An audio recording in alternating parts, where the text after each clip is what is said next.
Morning.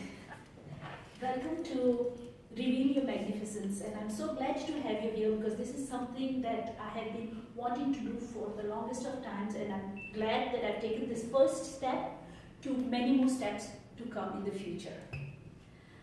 Mother Teresa said that I alone cannot change the world, but I can cast a stone in the waters to cause many ripples. And that's what I'm here to do today, just to cast some ripples.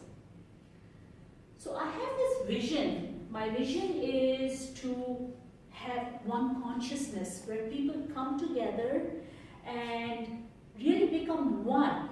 Set aside our differences, set aside our hatreds, our inhibitions, our fears, and really come together so we can uplift humanity, we can uplift the planet. All right? And that's my vision. And I understand in order to achieve that, like Mahatma Gandhi said, in order to see the change, you need to become the change. So the change starts with us, and therefore reveal your magnificence. What is it? Because we all have these stories, we have these struggles within us. Come on, life happens. And as a result, we have stories that we tell ourselves which sort of hold us back. And really, how do we peel off these things that are holding us back so we can really shine? So I want to ask you, do you feel that you're capable of doing a lot more but you're holding yourself back? Do you feel that you sometimes start doing something and then the doubt comes in and then you go get dragged back and this circle keeps spiraling? You try something and then the doubt. Do you feel that you tell yourself, you know what? It's end of the year, New Year is coming, I'm going to do this. I've nailed it, man, I'm going to do it. And then you have this self telling you, oh really? Who do you think you are? You don't have the office, you don't have the money, you don't have the skills. Maybe tomorrow, maybe next year. Do you feel that way? You're not alone, I feel that too many times. And it's the stories we tell ourselves. And my story began when I was just 6 or 7 years of age. And I had everything going for me. I had a really loving family. I'm the youngest sibling from my 4 brothers and sisters, and everything was perfect for me except for the fact about school. I hated school. I just didn't want to go to school, and my parents insisted I had to go to school. That was something I could not back out of. They believed that I should have that education so I could become something. And every morning, grudgingly, I'd wear my green and white uniform.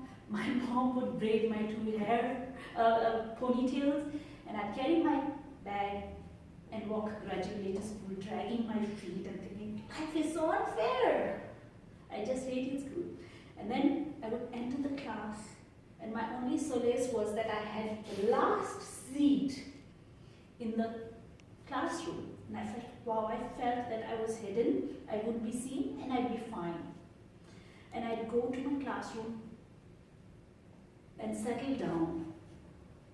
And then Miss Anne would come, looking really elegant, with her beautiful blonde face, lovely shoulder length hair. I remember she used to wear these beautiful kaftans, and this particular day she was wearing a beautiful white and brown printed kaftan. And I would think, how can someone so beautiful be so mean? And I don't know how, but in this myriad of 30 faces, somehow she always seemed to target me. I don't know how. But at any excuse, she'd come to me and she'd ask me to pull out my arms, and she'd take her long nails and pierce deep into my tender arms, leaving deep marks. And I'd feel my heart sinking and feel really humiliated.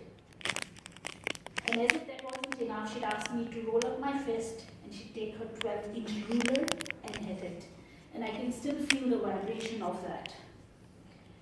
And my heart would crush once again. Tears welling up up, but I didn't want to show my emotions because I didn't want to give her the pleasure. And I feel so ashamed and humiliated, and I wanted to hide even more because I didn't want to be seen. And I was hoping my classmates would see me. And the fact of the matter is they never did. I don't even think they knew I existed. Only Miss M did.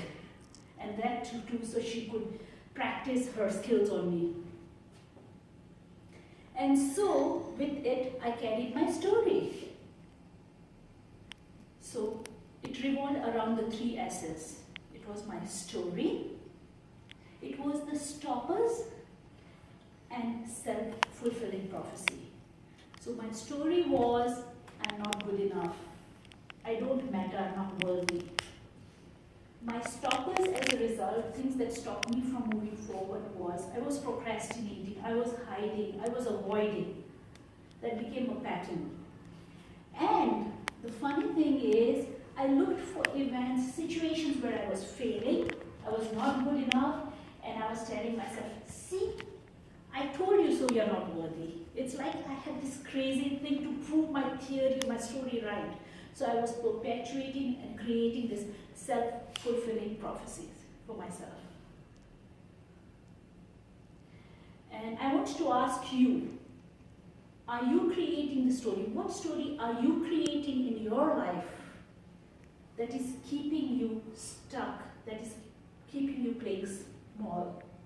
Contemplate that for a couple of seconds.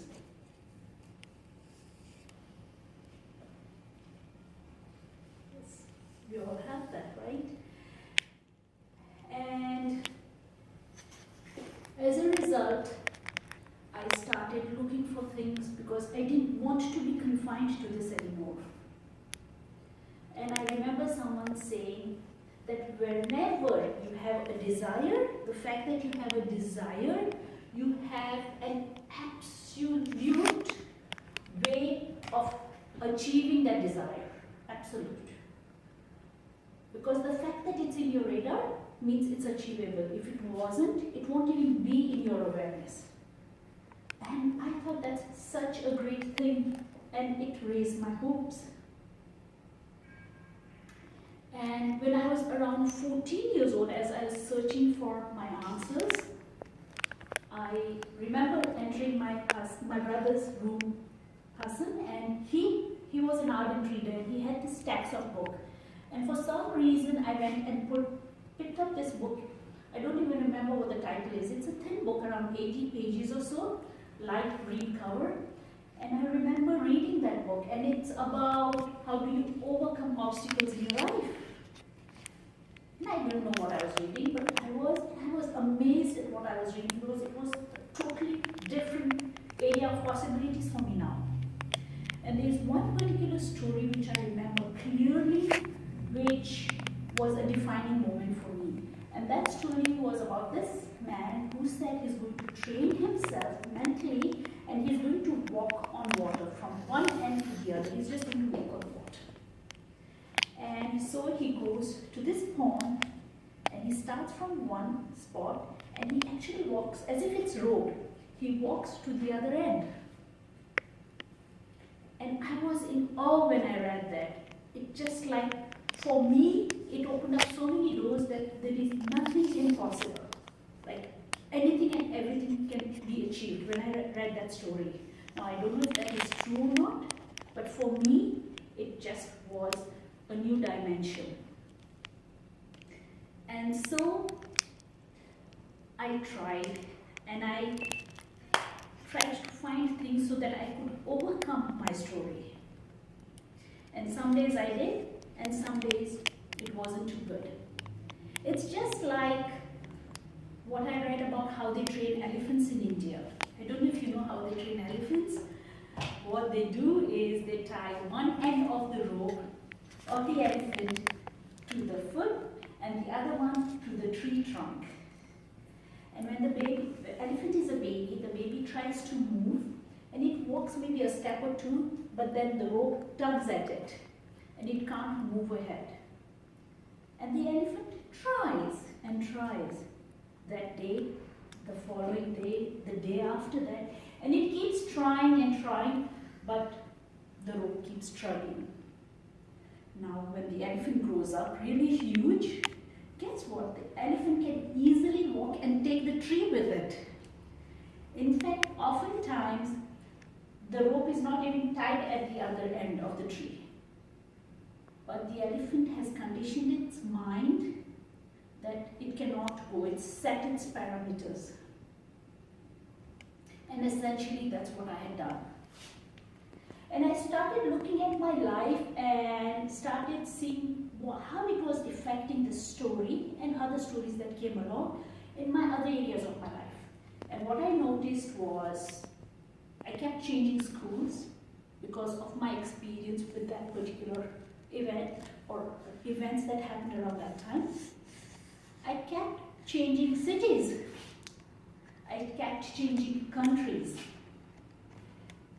Later on in life, I even kept changing jobs. I just couldn't settle down. I just didn't feel worthy enough. And I looked for excuses saying that, you know what, this place is not good enough. And I would move. The other thing that was playing out in my life was that I had developed this kind of amnesia.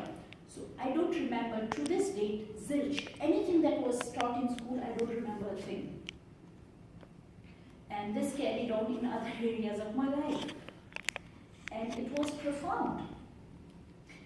And I refused at one time, because I got so fed up of being fed up, that I refused to be dragged and pulled by the stories, by this. And so, what I decided was I needed to do something about it. And I went in this deep search of what my answer was, and what I recognized is I couldn't expect people to change. I couldn't put the blame on circumstances or events. The only thing that needed to change was me.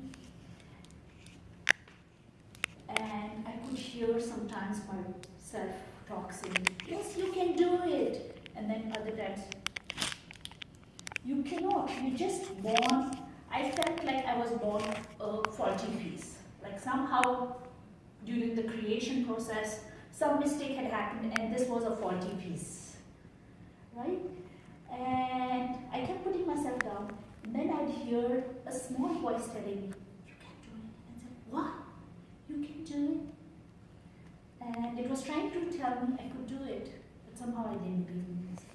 So anyways, my search continued, and I went on a spiritual quest, on a spiritual journey. And in 2011, I discovered Theta Healing, and I became Theta Healer, and it opened up so many doors for me, because I learned about forgiveness, I learned about unconditional love, I learned about self-forgiveness, self-acceptance, and so many things along the way. And it just felt like one by one the weight was being lifted up. And then one of the most profound things that I did in my life was to forgive Miss M. And it came quite easily because I recognized, today when I talk about one consciousness, she too is a spark of that same one consciousness. Her true essence is love. Maybe she had her own experiences, her own stories that she was playing out. Maybe she didn't know any different. And that's fine. And in her own special way, she put me on this quest to become what I am today. And it's fine. So I learned to forgive her. But more than that, I learned to release myself from the captivity that was holding me back for so long. Because she didn't have control over me anymore. The talks that I kept hearing in my head didn't have as much power as anymore. And that was one of the biggest things for me. And I want to invite you to look at your lives, at your stories, and how you can overcome whatever challenges that you're holding back and whatever desire that you have. Because whenever there is a desire, know there is an absolute possibility for you to achieve it. But the only thing you need to do is take one step and then take another step and the next step. And my beautiful daughter was videoing this particular session, her favorite song, but I'm going to give it a little twist. One step is all it takes, falling in love with you. I know my voice is not that great at singing, Alicia, don't make fun of me. But yeah, one step is all it takes. And you realize that that tug, that rope has no power over you. You just walk and you're free. And that's my message for you. Thank you for your attention. Appreciate it.